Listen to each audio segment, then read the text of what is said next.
Automation security system ഈ ഒരു സെഗ്മെന്റിൽ വരുന്ന സമയത്ത് ഇപ്പോഴും സാധാരണക്കാർക്ക് പല പല തെറ്റിദ്ധാരണകളാണ്. വലിയൊരു ഫണ്ടിങ് വരുമോ, ഏതൊരു വീട്ടിലും ചെയ്യാൻ പറ്റുമോ? അപ്പൊ നമുക്ക് അതിനെപ്പറ്റി തന്നെ ഒരു ഓവർവ്യൂ കൊടുത്തുകൊണ്ട് സംസാരിച്ചു. വളരെ റിലവൻ്റ് ആയിട്ടുള്ളൊരു കാര്യം. എല്ലാവരും നമ്മളൊരു സ്വപ്നമാണ് നമ്മളൊരു വീട് ഉണ്ടാക്കുക എന്നുള്ളത്. പ്രത്യേകം നമ്മൾ മലയാളികൾ നമ്മളൊരു ആഗ്രഹമാണ് ഒരു വീട് ഫുൾഫിൽ ചെയ്യുക എന്നുള്ളത്.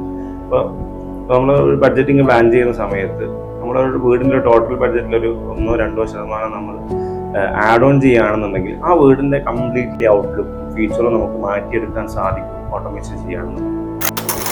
കാരണം അത് കംപ്ലീറ്റ്ലി ഒരു സ്മാർട്ട് ഹോമിലേക്ക് മാറുകയാണ് ആ വീട്. എൻ്റെ ഇത് മുമ്പത്തെ കാലത്തൊക്കെ നോക്കുകയാണെന്നുണ്ടെങ്കിൽ ഓട്ടോമേഷൻ എന്നൊക്കെ പറഞ്ഞാൽ ഭയങ്കര കോംപ്ലിക്കേറ്റഡ് ആയിട്ടുള്ള കാര്യമാണ്. ഈ ഒരു കാലഘട്ടത്തിൽ നമ്മൾ പറയുന്നത് ഓട്ടോമേഷൻ നമുക്ക് വളരെ സിമ്പിളാണ്.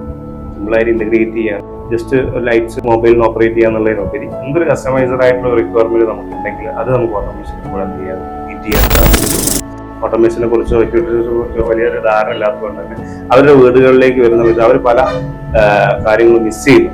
അത്രയും നല്ല രീതിയിൽ ഫംഗ്ഷനലായിട്ട് നമുക്ക് വീട് ഉപയോഗിക്കാൻ പറ്റും, കസ്റ്റമൈസ്ഡ് ആയിട്ടുള്ള സൊല്യൂഷൻ കൊടുക്കാൻ പറ്റുന്നുള്ള കാര്യം ഇതിനെപ്പറ്റി ഐഡിയ ഇല്ലാത്തതുകൊണ്ടോ അറിവില്ലാത്തതുകൊണ്ടോ അവർ മിസ് ചെയ്യരുത് എന്നുള്ളത് തന്നെയാണ് തീർച്ചയായിട്ടും നമ്മൾ ഈ ഒരു സംസാരത്തിന്റെ ഒരു പേർപ്പസ് എന്ന് വെച്ചാൽ. കാരണം നമ്മൾ ഒരുപാട് വർഷങ്ങളായി ഈ ഫീൽഡിലുള്ള ആൾക്കാരാണ്. അപ്പോൾ അവർക്ക് ഇതിനെപ്പറ്റി കൃത്യമായിട്ട് അവബോധവും ഒരു ക്ലാരിറ്റി ഉണ്ടാകുക എന്നുള്ളത് നമ്മുടെയും കൂടെ ഒരു റെസ്പോൺസിബിലിറ്റിയാണ്.